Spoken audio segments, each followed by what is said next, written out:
Jose is the most generous, loving person anyone could ever know. He wasn't one to stay in the background. He was good-spirited. He was always happy. He's a good person. He cared a lot about his friends and his family. Jose was a character. Always brighten up the room, that's for sure. This is Jose. He was born March 28, 1990. And it's a picture of him when he was just a few hours. And it says made in heaven. And to me, he was made in heaven. My name is Jose G. Trevino Jr. My name is Rosie Trevino. My name is Arnold Juarez. I'm Samantha. My name's Juan Carlos Laguna. My name is Nolan. My name is Jose G. Trevino. I am Jeanette Trevino. My name is Mary Trevino. My name is Monica. I am Jose's father. I'm Jose Trevino's mother. Jose was a really good friend of mine. I'm Jose's cousin. I was a good friend of Jose. We were like childhood friends. I'm Chejito's grandpa. I'm Josecito's stepmother. I'm Jedito's grandma. And I was Jose's friend. Because after he got sick, he did change quite a bit.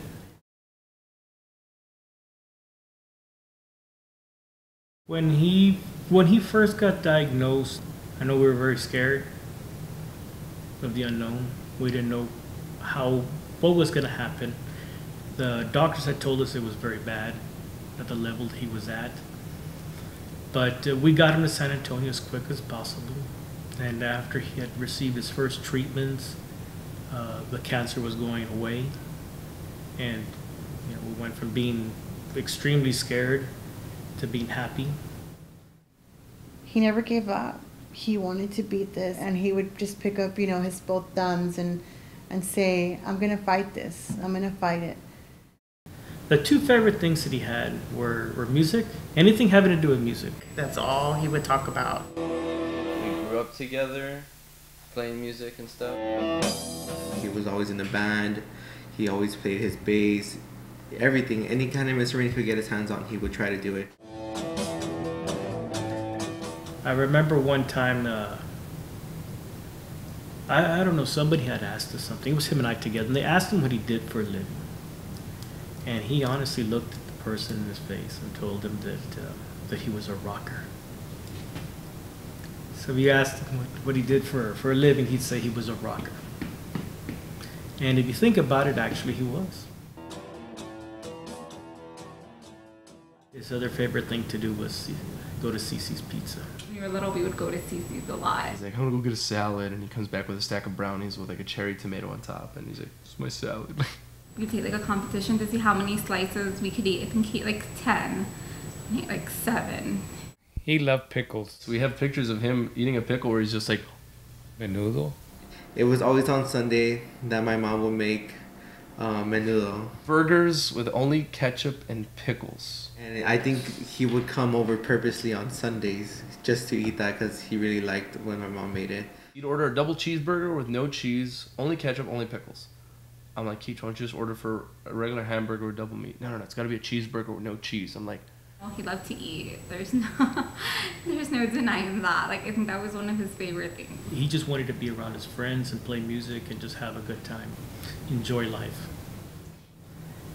And it was just basically a roller coaster ride after that. He was good for about 6 months.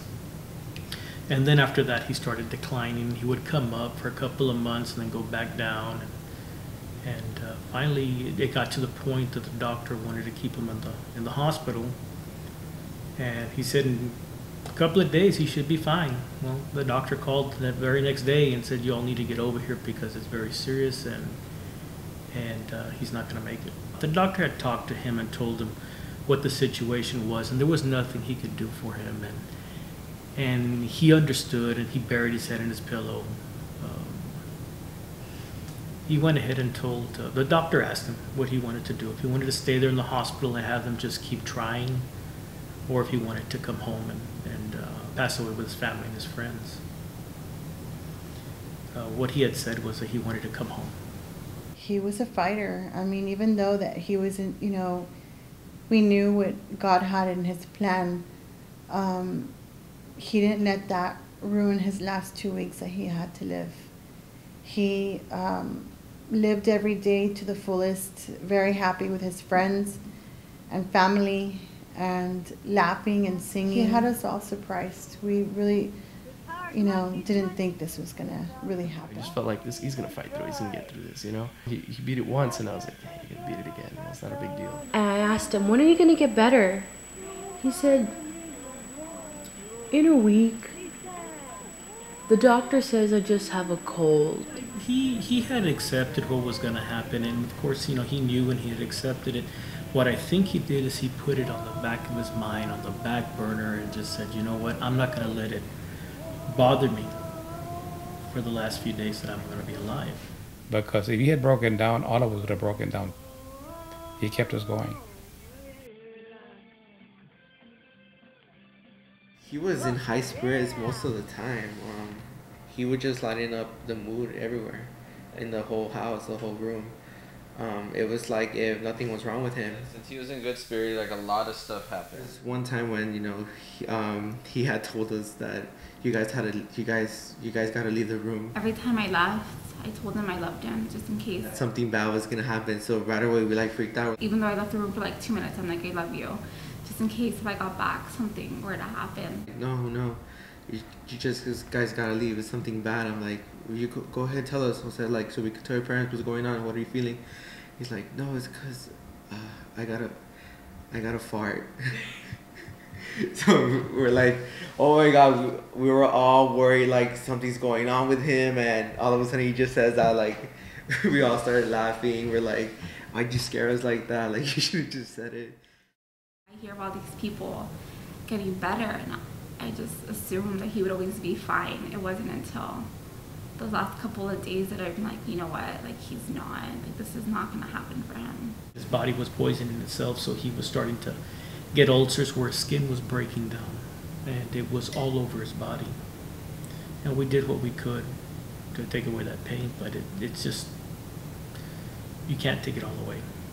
In the last couple of days, he did mention a few things that were very odd. He told me and Sam that sometimes I think I'm gonna die. We said, Jose, what do you mean? What do you mean you're gonna die? Well, sometimes I think that, but I'm not afraid. I'm not scared of dying. I'm scared of leaving everybody behind. And I thought that was really sad. Like, instead of him worrying about the fact that he was gonna die and he wasn't gonna be here with us, he was thinking of us.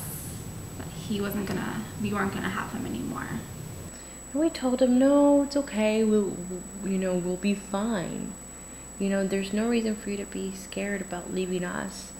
We're okay. We'll be okay. He says, I see numbers. What numbers do you see, Jose? 11, 12? So we thought, okay, he has 11 or 12 more days.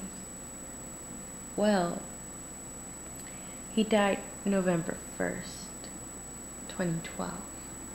So if you were put the date like that, it'd be 11/12. Jayjito told me before he passed away that a man had come and he didn't know who it was, but his hands were extended and asking him to come with me. I remember him saying, pointy heart, pointy heart. And I didn't know what that was. But when he saw him, he said the only thing I could see was his heart. It was a pointed heart.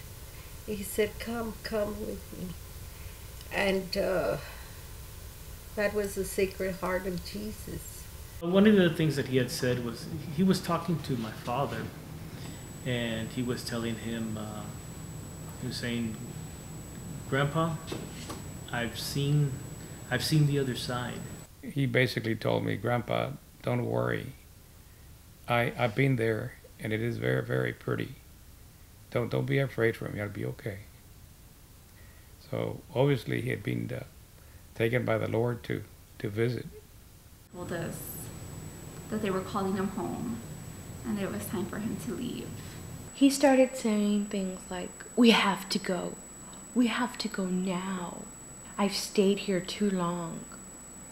I have to leave now. My boss is coming. My boss is coming." The night of Halloween, I gave him a kiss and I'm like, "I'll love you and I'll see you tomorrow." And that's what I told him, and he just grunted. And because, yeah, by that time he wasn't able to talk that much anymore. I remember that night before we left, it was different because every night that we left, we would always say, "I'll see you tomorrow. I love you." And he said, "I love you too." Gives us a hug and a kiss on the cheek.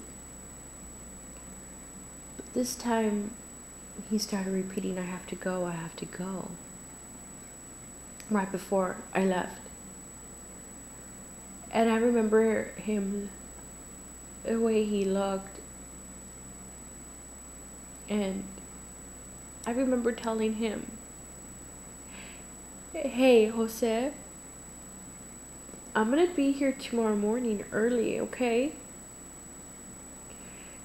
And I wanna see you. I'm gonna be here, okay?" He's like, "Okay." But I remember telling him, "Hey, if you have to go, it's okay if you go before I get here. I'll still see you."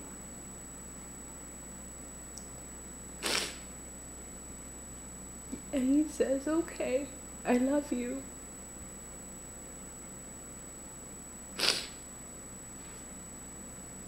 And I told him, "I love you too. I'll see you tomorrow." About 6 o'clock in the morning, roughly, he just jumped up and started yelling. Not jumped up out of bed, but sat up in bed.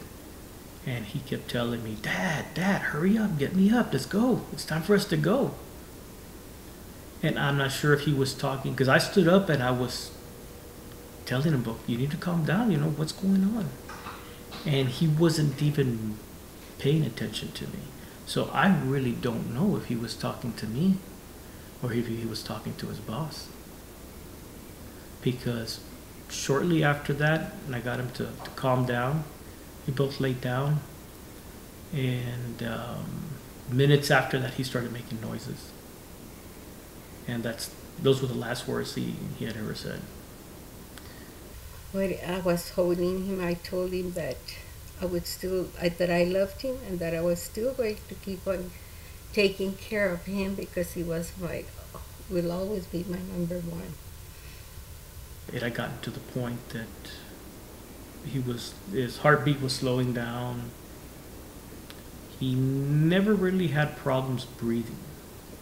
It just got to the point that his heart got weaker and weaker until it stopped. And then he passed away in my arms. I ran a little late the next morning. And he left before I got there. Which was okay, because I told him he didn't have to wait for me. But I still got to see him. I still got to see my friend. And I knew he was there. So he got to see me too. By holding on those 2 weeks, he was able to get closure and make sure everybody else got closure. And outdid just those 2 or 3 days and lasted 2 weeks. So that way he would go peacefully. And also those would have peace with themselves for what would happen to them. And as the days go by, the hurt is still there, the void is still there, but I remember the good things. It's hard losing a son, your only son, knowing that you'll never get to see him or hold him again. It's very hard. I just never thought that he would be gone so quick. If he was here with us right now, what would you tell him? He is here. I would just tell him that I love him. He understood that. else to say. Fine, what? Turn off the dark. All right, bye.